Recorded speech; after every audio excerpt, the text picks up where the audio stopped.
اهلا بيكم. النهاردة هننظف مع بعض السجادة تنظيف جاف.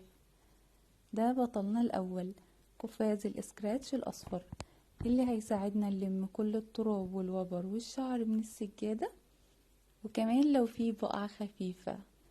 كل اللي بنعمله ان احنا بنلبس القفاز وبنبله بالمية وبنعصره كويس، وبنبتدي ندعك السجاد مع بعض الضغط كده في حركات دائرية. حقيقي حلو جدا، بيخلي السجادة تتنفس كده وتنور. وبطلنا التاني القفاز الموف، وده هنشيل بيه البقع الأصعب شوية بنفس الطريقة مع المية، بس هنبل القفاز وندعك بيه كل السجادة.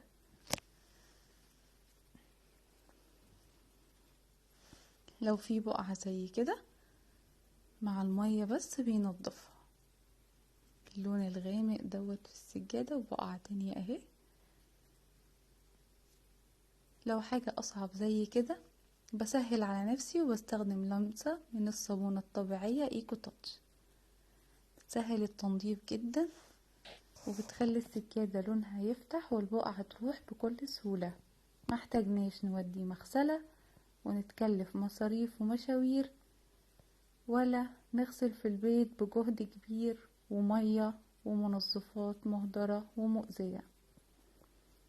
دي طريقتنا للتنظيف الجاف للسجاد مع الفوط المايكروفايبر. دول ابطالنا. بعد كده بنحط اي معطر احنا حابينه،